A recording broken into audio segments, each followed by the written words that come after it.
You're listening to the 5 Stars podcast, sponsored by Stealth Competitions Limited, exclusively on the 5 Stars website. Subscribe today for content from your favourite Ibrox heroes. How you doing? I'm Michael Smith. Welcome to the 5 Stars podcast, brought to you by Stealth Competitions. I'm joined by Barry Ferguson and Ian Durrant. A couple of things to analyse over the last week. Shall we start at Club Brugge? Not that we might want to, but I think we're going to have it. I was hoping you weren't going to ask us. Look, I knew it was going to be a tough ask, no doubt about it, but gave a goal away again, 5th or 6th minute, I think it was.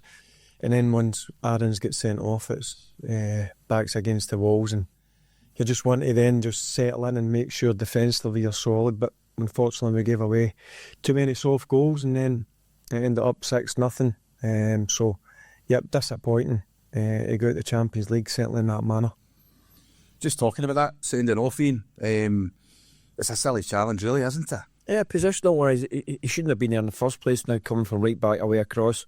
But I thought if Barry touched on it now, being a bit streetwise in terms of defensive, he might have ushered him, try to keep him wide, and then he still got to beat Jack Butland. But he goes in and dives in, and then there's only one now, the red card, and then again, we're up against it. But defensively, we're all over the place. And it was a polar opposite we'll talk about in a couple of minutes. All over the place defensively, not stopping crosses, balls in the box, and just poor goals. Just talking about that first 5 minutes before the goal, I actually thought, you know what, we're looking not too bad here, and then just the sending off changes it all.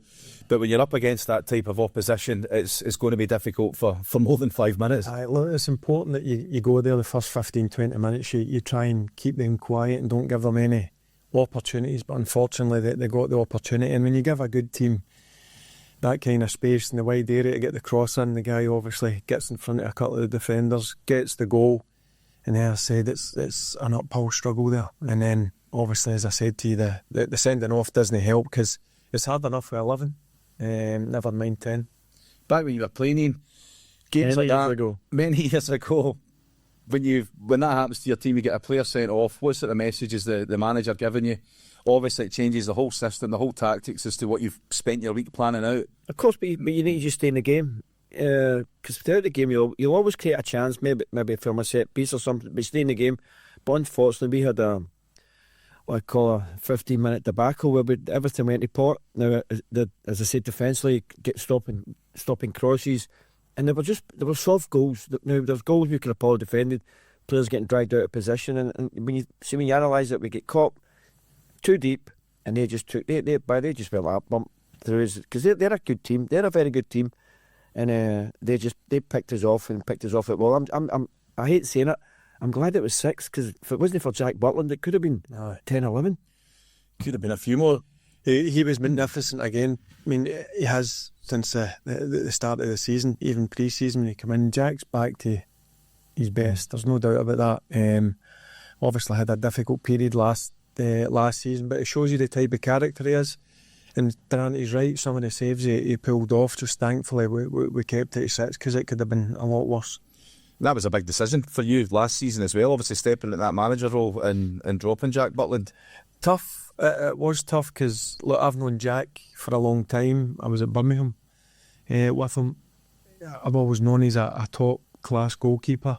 It's like any player, sometimes you go through difficult periods. I just thought it was right to bring Jack out. Look, Jack took it on the chin. He was disappointed, but listen, he Trent away. He was a brilliant support of Liam Kelly. But I always knew he would get the opportunity to come back in. I brought him in the last couple of games of the season. He was back to his best. He's went away in the summer, reflected on that, and he's come back, I think, in brilliant form. A difficult thing for a manager to get his team up for it after that happening through the week against Club Brugge, and then obviously you're going into an Old Firm on Sunday. Difficult for the manager to get the players up for that. I mean, I suppose it being an Old Firm, then that should just automatically get your team up for it. But a lot of new players in the club that haven't experienced that atmosphere before. It shouldn't be. We well know that the players would have been told about the Old Firm game. The disappointing thing, and the great thing of being a football player, Michael, is see 3 days later you're back at it again. There's no time to reflect on things, so we're back at it. And probably in hindsight, it's probably the best game after such a heavy defeat to come back in and play against Celtic. And what I spoke about earlier, it was a polar opposite. they defended well. We never created a lot of good chances, but we looked a lot more solid 3 days later. We'll be back experienced back in the team. Barry, you get Rangers their first win at Parkhead in 5 years when you were in the manager role. How did you get that team up for it, and why is maybe something that Russell Martin couldn't do on Sunday at the weekend? How different? Well, we just went about it in a different way. We wanted to be really aggressive on the front foot and pressurise Celtic. But when you do that, you need to make sure you're solid defensively. And Durrant makes a good point. Look, it wasn't the best of games, let's be honest with you, but the positive that I would take out of it is a clean sheet after what happened midweek in Belgium. And I thought Conor Barron came into the middle of the pitch. I thought he was excellent. I thought Celtic were there for the taking, if I'm brutally honest with you. But listen, the good thing is it never went to 9 points. It stayed at 6, still only 4 games into the season. And once the international breaks out the way, we need to make sure we get back to winning ways and making sure we're getting 3 points on the board. He's got quite a bit of work to do, hasn't he? But, like Barry says, 0-0, we did show some moments of decency on that park. It's a fairly new team, a lot of new players in that squad. Do you think they can obviously kick on from this and show some moments of magic, hopefully, going forward? Of course, mate. Well, they're playing for Rangers. Then you walk into this club, you need to win. And he's given himself an opportunity. Now, it's a draw, and Barry's spot on. I thought now Celtic were poor. I thought, if it wouldn't have been for that now, imagine being offside with a hand. If Rangers would got the first goal, I think they might have won 2 or 3. That was the sort of game it was. But he's just seen it and think after the midweek game and also Celtic their travels, I think both teams settled for a draw. But see if they went for it, I thought Rangers could have won it comfortably. But again, you're right. New players coming in, bedding in. That there's a lot of work to do for the manager, a lot of work, because we need to start winning games, and you don't want that, as Barry said, they don't want that gap to get bigger. Hearts are now forging ahead. Now we're talking about Celtic now. The other thing, Hibs are looking a bit stronger. We've got Hearts and Hibs coming up. Another 2 tough games. That's the game we need to win. We need to build on. They're going to be really tough games to come back to, aren't they? They are. I totally agree with Durrant. I mean, obviously, Derek McInnes coming in at Hearts, experienced manager, knows the league inside out. They've got a bit of investment. He's bought well in the market. David Gray at Hibs, who had a tough start last year, but I thought was magnificent towards the end. He got his Hibs team playing really well. So that's going to be 2 tough games. Obviously, one in the league and one in the League Cup. But we're at home. They've got to try and take the positives from Sunday. But I think if we were just a bit more on the front foot, we could have got the 3 points, because Celtic look fragile to me. And as I said, the most important thing I did say to people was going into the game is, as long as it never went to 9 points, that's the biggest thing for me. Look, ideally, you'd have wanted a 1-0 win with obviously Big Suits getting that goal. Obviously it's offside, but look, try and take the positives out of this moving in. You'll do a lot of work in the training field, couple of weeks away for playing football. International games are coming up. There'll be a few away in international duty, but the most important thing is these 2 games are 2 huge games for us coming up. Before Shooter stuck the ball in the net, unfortunately offside. I mean, it was offside with the rules of today, but do you think Miovski should have had a penalty? I thought it was a penalty. But when you're watching the game, you don't see it. See me seeing highlights, I think it was a penalty. And again, now these are the wee breaks. When you're up against it, now you're having a tough start. It's the wee breaks, a wee bit of luck you need now to win these games. But as Barry said, now there's a couple of weeks and we'll get away. Sometimes, I know we're only 4 games into the season, but it's an ideal time just now, just to have a wee break. Everybody's settled down a wee bit, and with the new arrivals and getting the players and getting everybody on force, let's make sure now we go. Unbelievable games come up. They're great games now. Hearts top of the league. Now that's a big game for us now. Again, playing the Hearts. Then you've got the quarter final of Cup. Now you get to the semi final, and you win the games. Now you start breeding confidence. A big decision in that first half. Was it a penalty for you? It's a penalty. I agree with you as well, definitely. Straight away, I didn't even need to look at the replays. For me, Miovski's done well. He's cut across, and it's a trip. It's a penalty. 9 times out of 10 you get them. That's a wee bit of luck we're maybe missing it at this stage. But look, they didn't let it affect them. They kept going. We just didn't create enough. to really worry their defenders and the goalkeeper. But for me, it's a penalty all day. Overall, Miovski just came into the club and then straight into the starting lineup. He did quite well. Done very well. Now we knew his quality. But now obviously his time at Aberdeen had a wee bit of a struggle at Girona. Sometimes he now go to different environments, but he came in and he will look a handful. We just need a bit of support to him. Balls in the box. You've seen a few times he made runs and we never delivered. But he'll be a great sign, and he's a proven goal scorer, which is something we need. That's one thing I thought. I really enjoyed his work rate in that first half. Like Durrant says, getting the supply is the next thing so that he can put the ball in the back of the net. But his work rate was definitely up there, similar to what we got for Dessers, obviously, before he's left us. You're spot on, Michael. Look, he thrives off crosses into the box. I mean, he was a standout for Aberdeen. And there was talk at the time, Rangers and Celtic after him. He chose to go to La Liga. He's not the best of times there, but listen, I liked what I seen. He gave it everything he's got. That's all you can ask. But he's one guy. If you deliver balls into the box, he'll definitely finish. And I think it's a cute bit of business for Rangers getting him in. He should do well, I think, Durrant. Of course, I said, but myself and Barry, centre forward needs a supply of ammunition, and so we need to start getting the ball. As the manager said, he wants to play in the front foot, play this pressing game. So if we're winning the ball and playing an active role in the final third, Miovski will get chances, and then it's up to him to put it away. But as he done at Aberdeen, he's a proven goal scorer, and let's make it continue. He'll have 2 weeks again to build up his fitness, and I think you'll see a lot fitter Miovski come the Hearts game. Barry, having stepped into that manager's role last season, you had a good time to manage Nico Raskin. Mm-hmm. Surprised to see him not in the squad at the weekend and not even in the stadium? It was a surprise. There was obviously a lot of talking on Friday and Saturday that he wasn't going to be involved, so it was interesting to see if that was the case, and he wasn't. Look, I can only go on what I seen the 3.5 months I was in charge. Look, Nico's got all the ingredients to be a top midfielder. He's a challenging wee bugger at times, but I don't mind that. He was obviously, I moved him to a different position in midfield, and he was always wanting to talk about it and the reasons why he were wanting to do it. I explained that, he took it on board, and I thought he was a standout for myself. I just hope now that he's not moved, because obviously I was interested yesterday to see if something would materialise in terms of moving. He's not moved, so hopefully we can sort it out with him, because Nico Raskin is a top midfielder. So he's away international duty. Hopefully when he comes back, the club and him can sit down and sort whatever's going on. We don't know, we're not privy to what's going on, but what I do know is Nico Raskin is a player that can make Rangers better.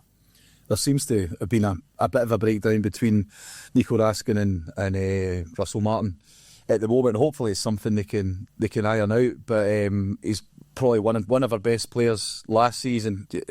Quite glad that he's staying at Rangers. Good. They're men, sort it out.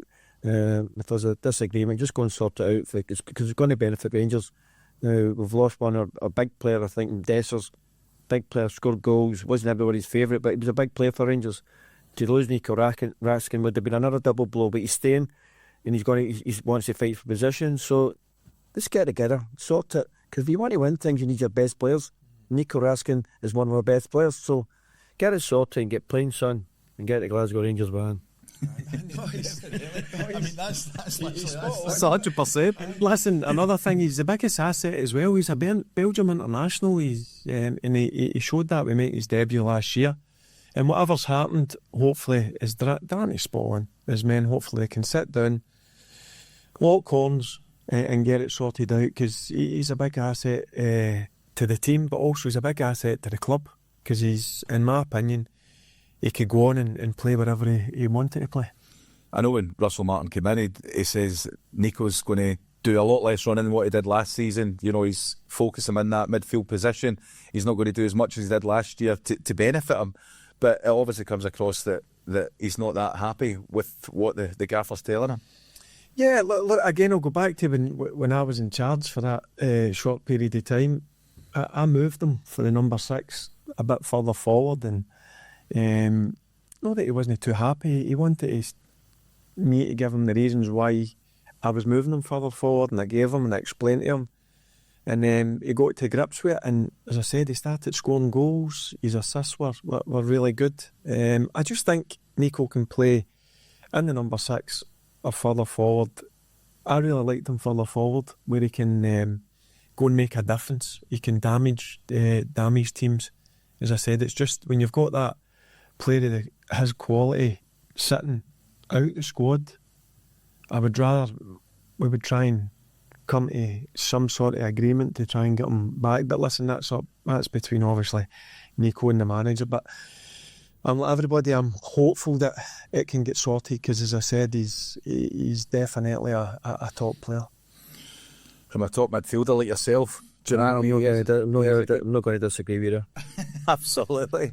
He is a top midfielder. It's maybe think something, you know, if they do make up or whatever the issue's been, you maybe see Connor Barron sitting more deeper and Raskin playing further up. You can see it because I think Barry played there too last year and they were excellent. Get back to your point now, the manager didn't want him to do a lot of running. When you're playing for Rangers, Michael, you need to run more than the opposition, and that's how you win games, because you always used to pride yourself on their fitness, and that's how we win games. It's very hard if you're not running about. But Nico Raskin we've spoke about it. They need to get together. Everything, just sort it. Because Russell Martin will know Nico Raskin will need to be a top player. And as I said earlier on, when you've got your top players, you've got a chance of winning things. And what's happening now, we need our top players playing. 100%. Definitely. A few new signings, obviously, coming into the club. Cyril Dessers leaves us, I think, with every well-wisher of the Rangers fans. Top goal scorer last season. And just a workhorse, you know, even if he wasn't getting the goals, because I suppose you could blame it down to the lack of supply, you know, for these strikers. Aye. But, you know, obviously he's gone now. There's a few new boys come in. Listen, he split decision, the big man, that's for sure. But again, brilliant guy, desperate to learn, works his backside off. And listen, his return last year, 29 goals, Michael. It's a brilliant return. And he was a joy to work with. I loved him. And you knew when he stepped across that white line, he would give everything for the badge. So listen, they've got good money in for him. He's away to Panathinaikos, and listen, I wish him all the best, because as I said to you, I think his return since he's came to Rangers has been very good. He did miss a lot of chances, but the one thing about the big man is he kept putting himself in that position. So was I disappointed to see him go? Of course I was, but listen, the offer came in from him. He's at an age, I think Cyril's 31, so they're probably looking at it as good money for his age. And as I said, he goes with my best wishes, and hopefully he does a job over there. 100%. A lack of goals so far in the league this season, Ian, but bringing in Miovski, hopefully he can change that. And then obviously a big signing money-wise is Youssef Shamiti, that's come in from Everton. It was obviously rumoured over the last wee while, 8 million, 10 million with add-ons, biggest fee since Tony Angelo.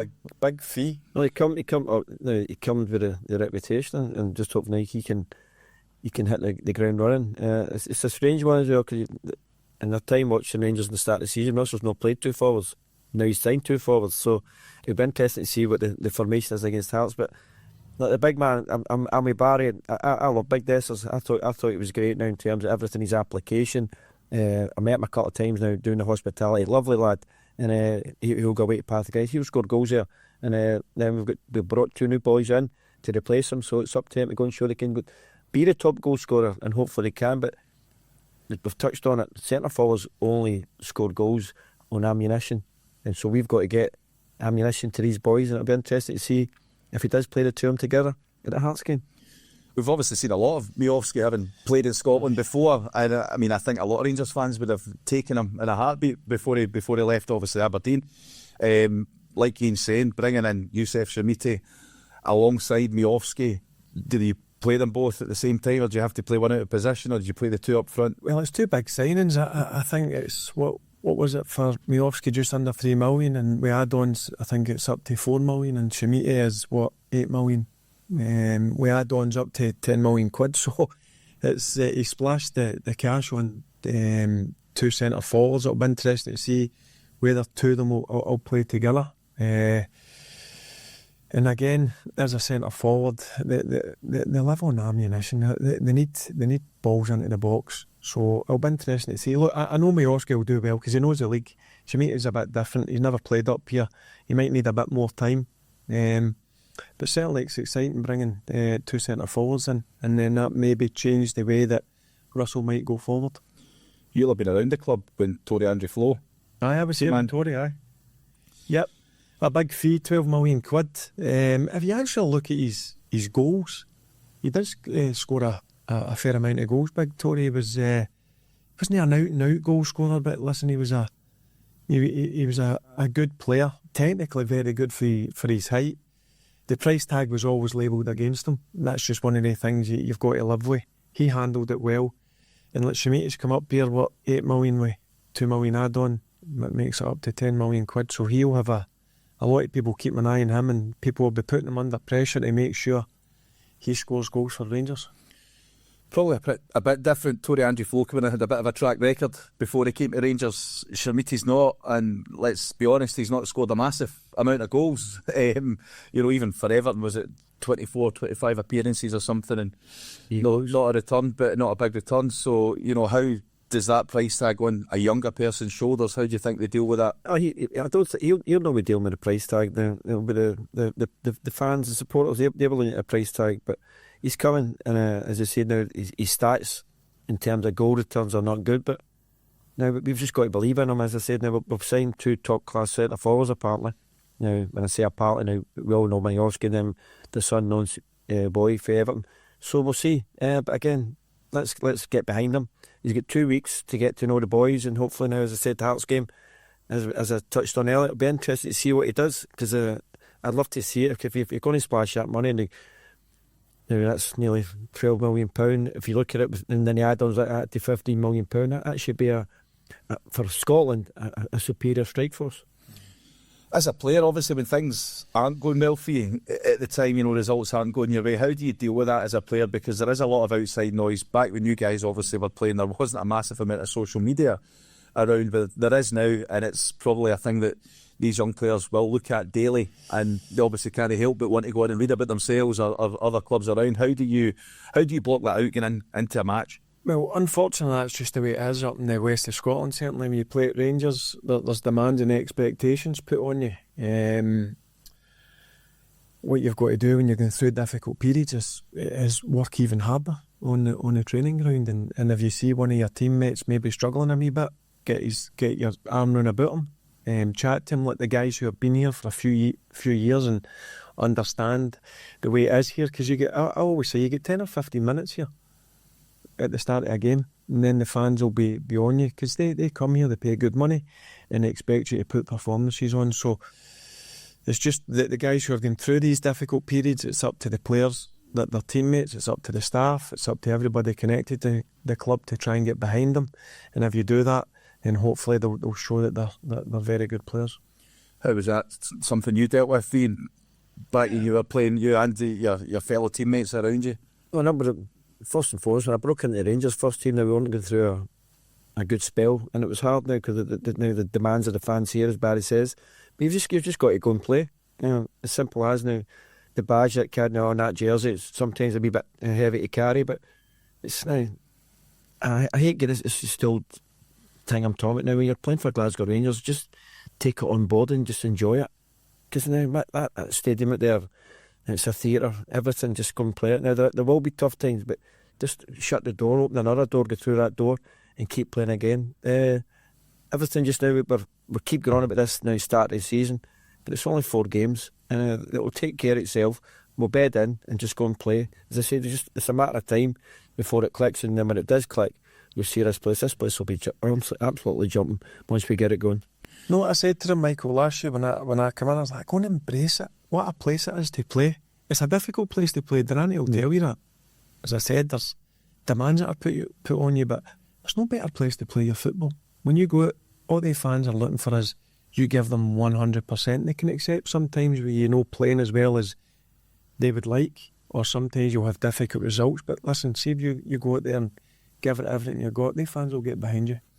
A lot of new faces in the door, some that we've obviously seen playing a few games already. Oliver Antman, JD Gassama.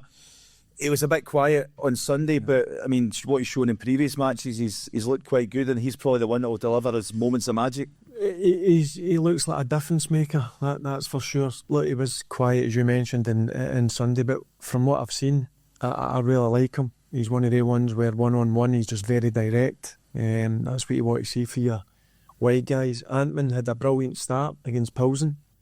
He's kind of faded away a wee bit, but I'm sure he'll come good. But Gassama's the one that I've really liked. He gets you off your seat, that's for sure, and I think the Rangers fans have took to him straight away. Antman was another player that was flung straight in at the deep end, and like Barry says, gave us a brilliant performance, but it has dipped a wee bit since then.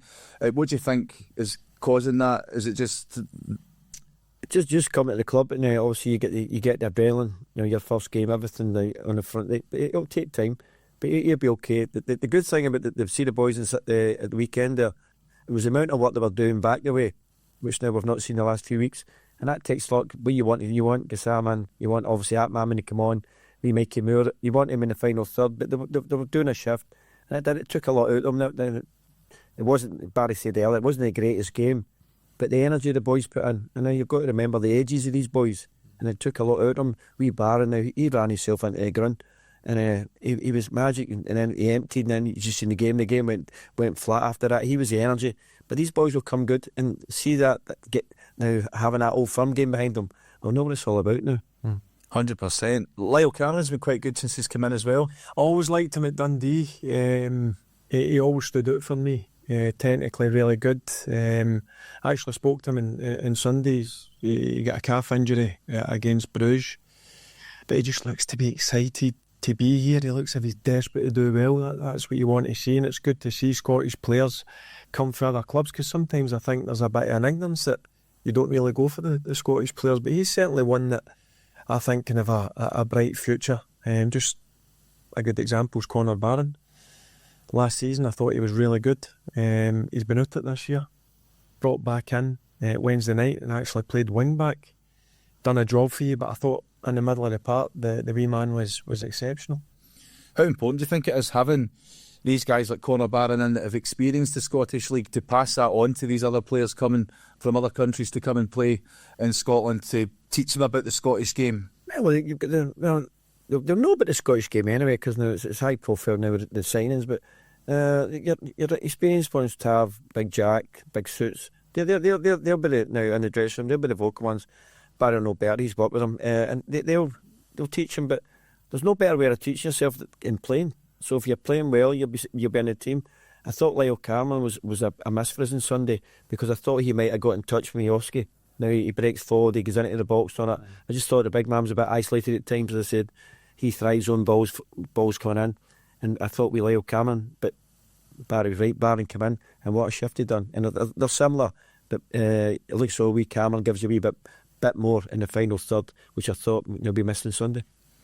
First half Sunday, Rangers probably dominated, had the ball in the net, unfortunately offside. Second half just dropped off it. Obviously you're looking for a good 90 minutes out your team. What do you think changed at half time? Just one of the ways, you don't want half time to come, because you're on the ascendancy. I thought we were better in Celtic in the first half, and when that whistle goes, probably the manager Russell Martin and even the players, I think, I don't want this whistle to go. So sometimes when you get in at half time, it's a bit of a lull, and I thought the second half was like that. But again, that's up to players on the pitch to try and fire it up a wee bit. And unfortunately we couldn't bring the same level as we did in the first half. What about for yourself, Ian? Just that first half, we looked to dominate the game, and then obviously Celtic coming into it, and that second half just a bit disappointing for Rangers, and obviously lack of goals as well is a big problem. I think you look at after the midweek game in European, obviously now the game it was, the energy levels they put in the first 45, Barry's spot on, but you see when you're on top, Michael, you need to get that goal, and unfortunately we get one disallowed. We should have had a penalty, and that day you might have seen the whole dynamics of everything. See when you're going at half time 1-0 up, you maybe push on again, but you're going at 0-0 when you know you should have been winning the game, and unfortunately now it's the same at the game. But he made a lot of changes from the midweek, and you look at it, took his toll. There wasn't a lot of match time in some of the boys that had played. As I say, B. Cameron, missing. Then you'd Connor, obviously playing that Connor emptied after about 70 minutes. I mean, if Lyle was fit, Lyle might have come on and brought us that a bit more dynamic, but unfortunately never. But the amount of energy, and now, as I say, but we know it wasn't pretty, but the amount of energy they put into the game, it took its toll, and you can see now, always for the boys that were playing midweek, down to 10 men for now 80 minutes, they're playing now with 10 men, and it was a big ask, and that they just needed that goal. See, to go in front, I think we'd have won it comfortable. But I thought Tav was excellent again. He was brilliant on Sunday. Look, I know for a fact it'll be hurting him, but he'll no spit the dummy out, Tav. He'll continue to train hard, and he's found himself back in the team. And I thought on Sunday he was a real leader. I was delighted for him, because it'd be difficult, because he's played regular for the full time he's been here. The manager's made a decision, but again, he's not the type of boy that'll ruffle feathers up. He'll go away and he'll work hard. He's found himself back in the starting lineup, and I was delighted with him. I thought his performance was at a high level. You've worked with Tav when you were manager last season, the end of last season, Barry. Just what is he like as a player, as a person, and of course as a captain to the other players? As a person, brilliant. I had a brilliant relationship with him.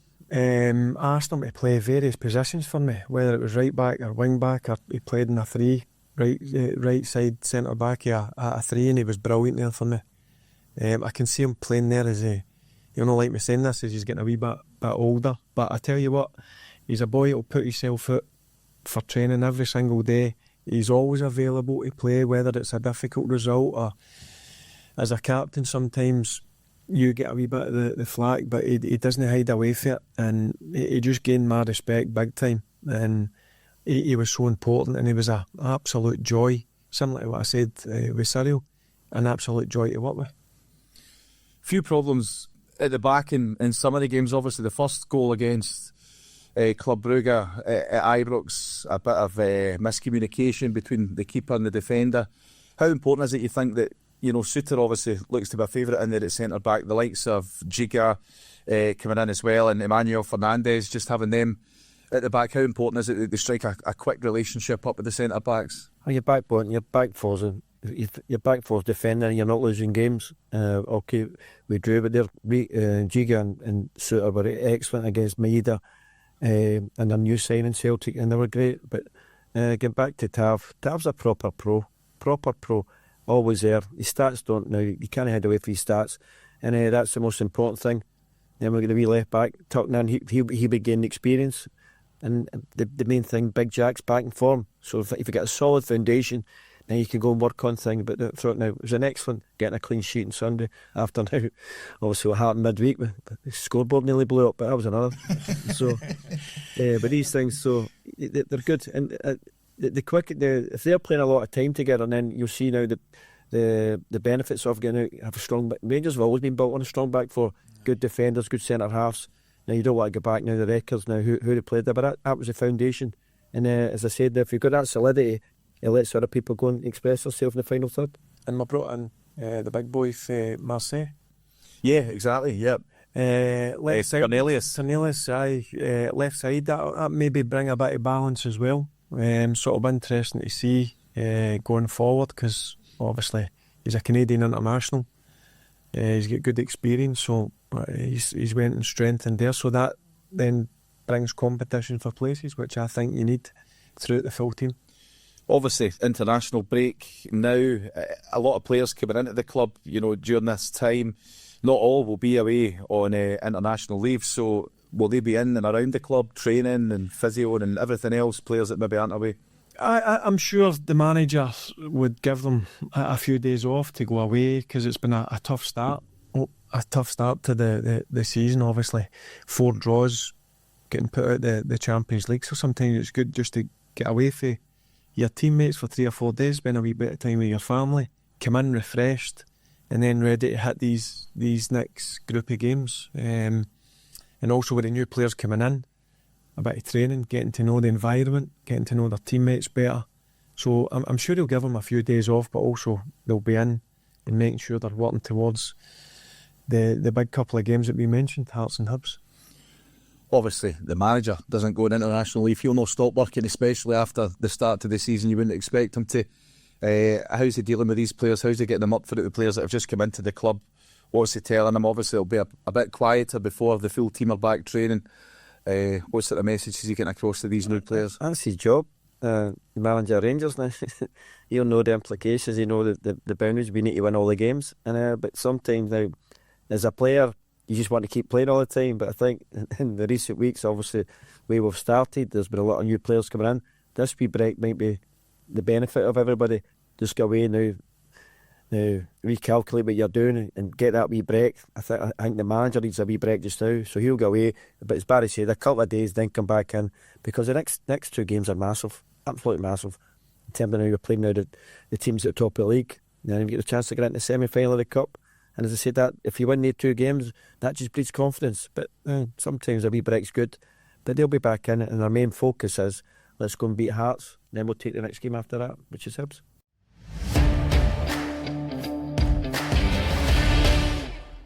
It's the 5 Stars podcast, brought to you by Stealth Competitions. I'm Michael Smith, joined by Barry Ferguson and Ian Durrant. We had some questions sent in, some important questions. One comes from Spuds. What's your favourite topping on a spud? I've got 2. I like tuna, no mayonnaise. I like cream. Lovely. Or cheese and coleslaw, but it's got to be coleslaw out of Lidl.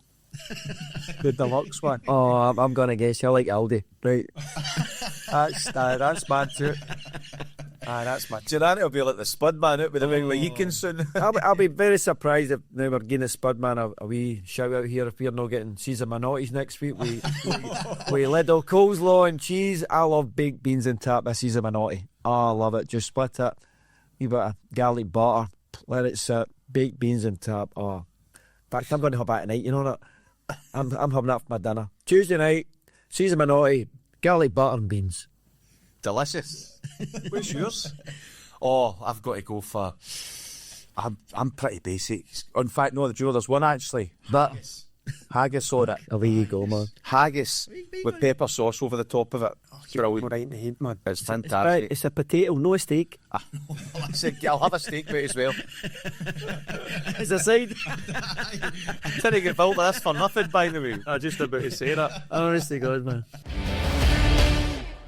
Bit more of a serious question this time has come in. How do you deal with serious injuries as a player, mentally, and obviously coming back to get yourself to full fitness again? Well, I've had one serious one where I was out for 8-9 months. I fractured my patella and done a few ligaments. Do you know what it's mentally tough? You don't get that on top of Aye. Do you know the toughest part is when you're going through your rehab and you're seeing your teammates away out to train and you're stuck in the gym or on the physio table? That's where I found it hard. That's the difficult bit, where you can't help your teammates or you can't go out and train, because that's the most enjoyable. That's why you want to be a footer player, kick the ball about on the training field. So, look, that was mentally tough for me, but Durrant, Jesus, man, that just shows you how tough he is mentally, what he had to get through. The Doddle. No bother. No, Barry will tell you. Do you know how I was at his game? His comeback game? Did you pay in or skip in? No, I skipped in. I just went full time. Earned for nothing. 28,000 was at the game at Ibrox. That's expensive to get in. It was. I made the club a fortune that day, but it was like a Champions League night. So I just showed you what people thought of him. Obviously, what he had to get through for, what was it, 3 years? Just under 3 years, pal. Aye.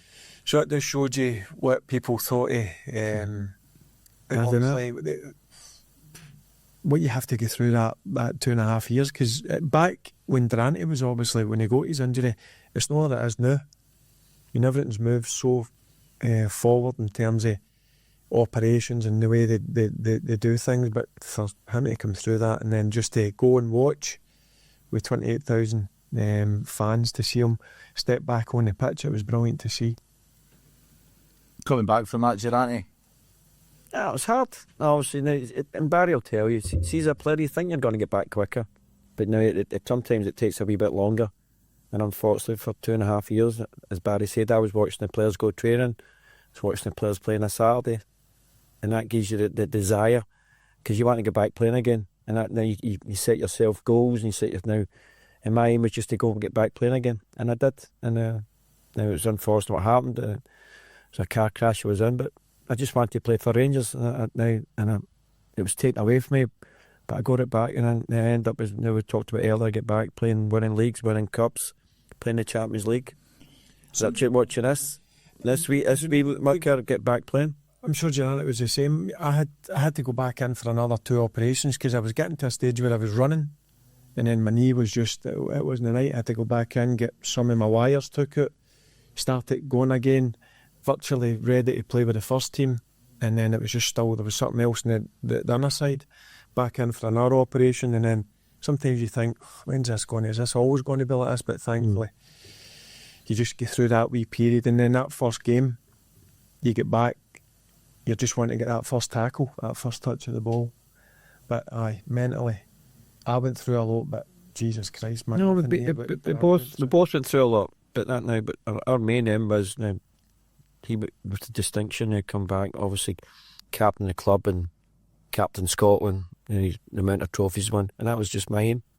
Get back playing. At what level, I didn't know. And obviously now you don't know what the severity of the injury, but once I get back playing and I kicked on again, and as I said, it probably could have been better, well, it would have been better, but you can't take away now what I'd done and come back, and that's what I wanted to do, was play football for Glasgow Rangers. And that feeling coming out to those 28,000 must have been amusing. No, to be fair, Barry said he was there. Honestly, it started at 5,000-6,000.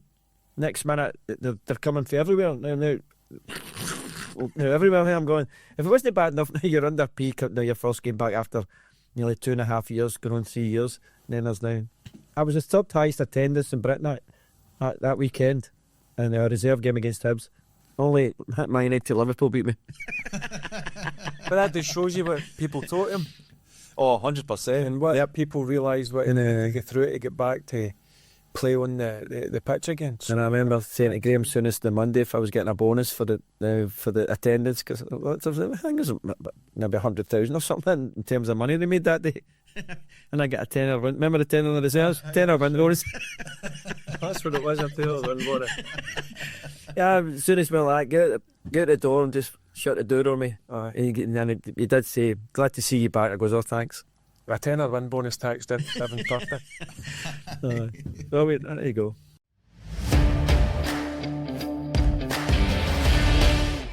It's the 5 Stars podcast brought to you by Stealth Competitions. I'm joined by Barry Ferguson and Ian Durrant.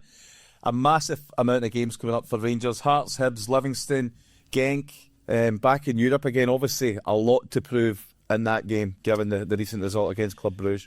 Yeah, but Michael, I would rather be playing on a Tuesday or a Wednesday night in the Champions League. But listen, it is what it is. We come up against let's be honest, a very good Bruges side. And we're back in Europa League, which has been a good competition for us for the last 4 years. But before that, we've got some tasty encounters. We've got obviously Hearts coming. When we need to make sure we get that first 3 points.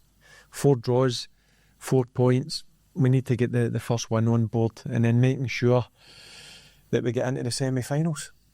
Very important games, Ian, these next few games. Well, they make your season. And as I said, now we're looking at Hearts, we're top of the league. And Derek will come again. Now, Derek was linked with the manager's job, so Derek will come with something to prove or try to prove. Now you've got the Hibs, always a difficult one. Livingston, then Europa Cup. Not a big fan of the Europa Cup music. I wanted the Champions League music, but unfortunately we never got it. But massive, as I said now, it's one you want to look at again. Now we're looking to talk about the Old Firm game, but our priority now is to catch Hearts. So that they're coming here next. This has always been a fortress. We've always touched wood, done well against Hearts at Ibrox, and let's see what happens. But massive, but great games, fantastic games.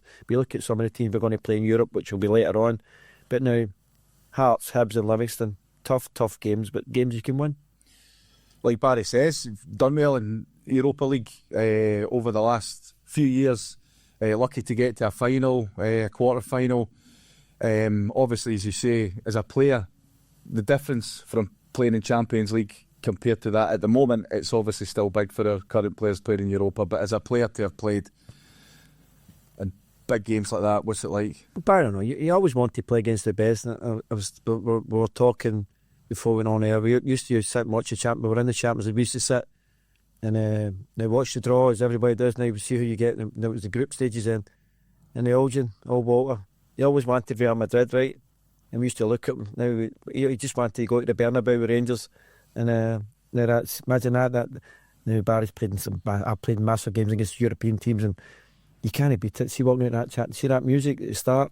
Now you look at now you've got Mbappe now, Modric now. Well, I know he's away to Milan now.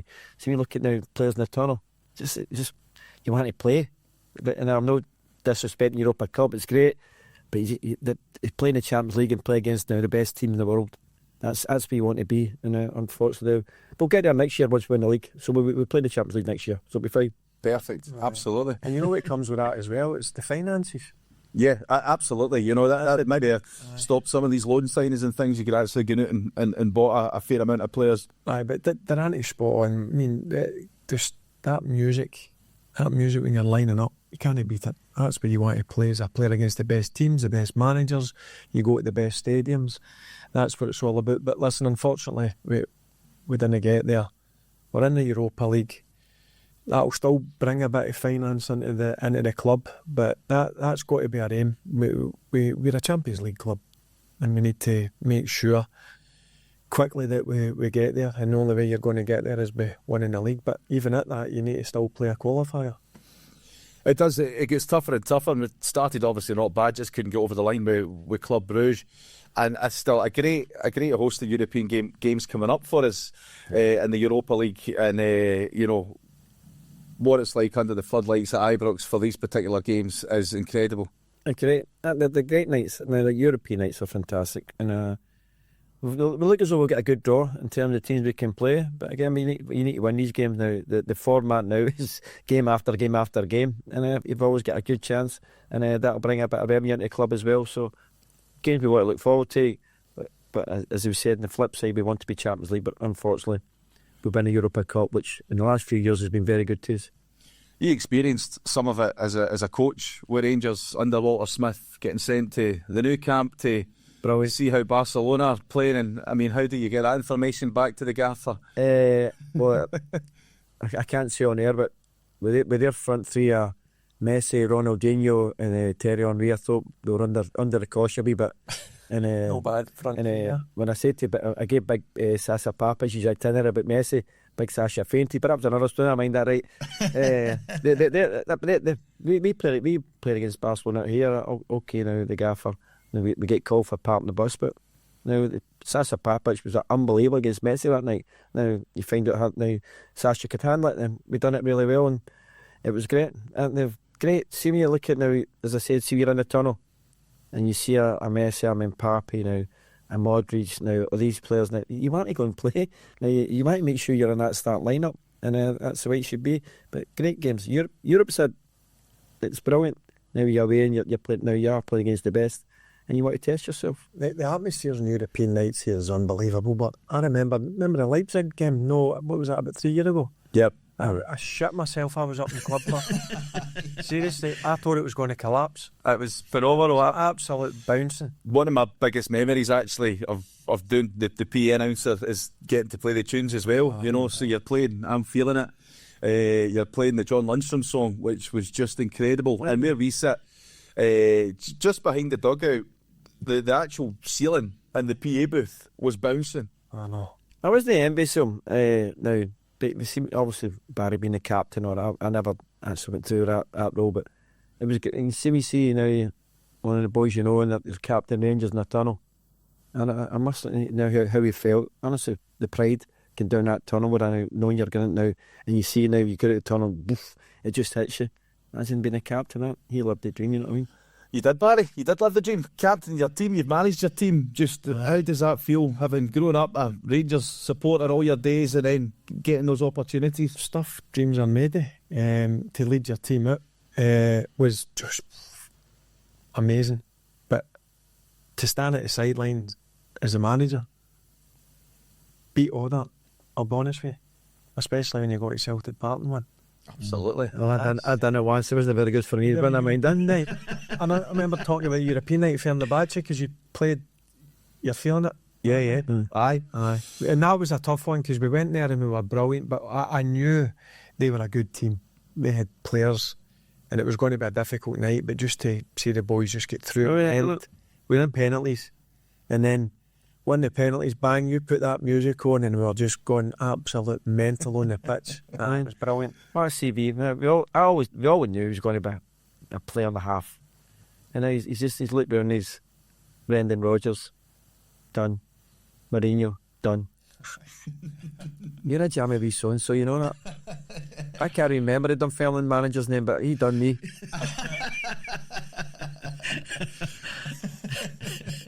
Listen, you've come out and played many big games, Durrant, and just it's a fantastic club to play for. As you say, what message do you get across to these players that have just come in? You know, you're a Rangers player now. This is how it is. You're with the best team and you're in the best place.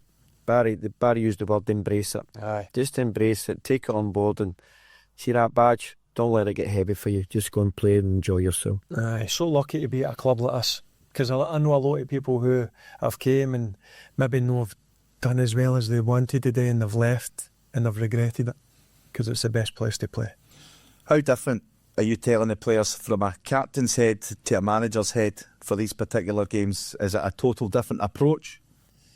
No, pretty similar. Just I was just going to be me. I was just honest. I'm passionate about my club, desperate to win, because this is what this club's built on. I watched the team in the 90s. They were my heroes growing up, and how they went about their business, how they approached training. It's all about some of the games. They'll admit themselves they didn't play well, but they found a way to win. That's what you have to do at Rangers. When you don't play well, you still have to win, and you have to find a way. And that's what this new group, this new squad, have to find quickly. 100%. Massive thank you to Barry Ferguson and Ian Durrant for joining us on the 5 Stars podcast, brought to you by Stealth Competitions. We've also got a fantastic stealth competition to tell you about as well.